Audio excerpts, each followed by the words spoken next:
জ্বালানি তেল সংকটের আরও খবর জানাতে চাই আপনাদের। রাজধানী তেজগাঁও থেকে যুক্ত হচ্ছেন সহকর্মী রমিজ হোসাইন।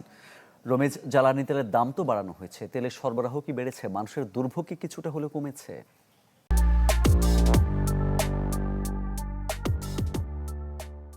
আমি এখন আছি তেজগাঁও যে সিটি তেল পাম্প, সেখানে এখন পর্যন্ত কিন্তু এখানে তেল বা জ্বালানি কোনোটাই কিন্তু দেওয়া শুরু হয়নি। শুধুমাত্র গ্যাসের যে জ্বালানি সেটি তারা সরবরাহ করছে।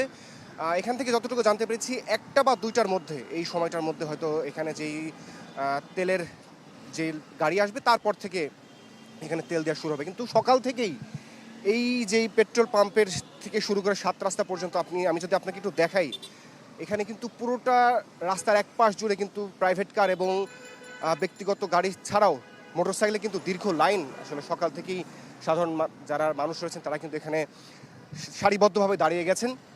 এখন কয়টা নাগাদ আসলে তেল দেবে তারাও কিন্তু বুঝতে পারছেন, যদিও এখান থেকে বলা হচ্ছে একটা বা দুইটার মধ্যে দেওয়া হবে। কিন্তু এখানে পাম্প সংশ্লিষ্ট যারা রয়েছেন তারা বলছিলেন যে আসলে তেলের দাম বাড়িয়ে আসলে কোনো ধরনের এই যে গ্রাহক সংকট বা গ্রাহকের যে দুর্ভোগ সেটি কিন্তু কোনোভাবেই কমানো সম্ভব না যদি সরবরাহ না বাড়ানো হয়। বিশেষ করে অকটেন এবং পেট্রোলের ক্ষেত্রে ডিজেলের যে পরিমাণ ঘাটতি আছে সেটি তারা বলছেন যে সেই ধরনের চাহিদা কিন্তু সবথেকে বেশি অকটেন এবং পেট্রোলে।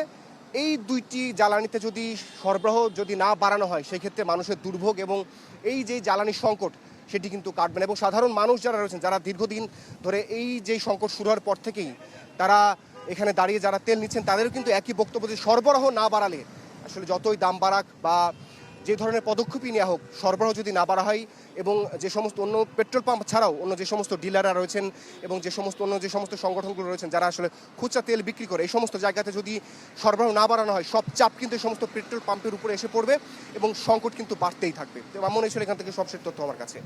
ধন্যবাদ আপনাকে। জ্বালানি তেল সংকটের বিষয়ে জানাচ্ছিলেন সহকর্মী রমিজ হোসাইন।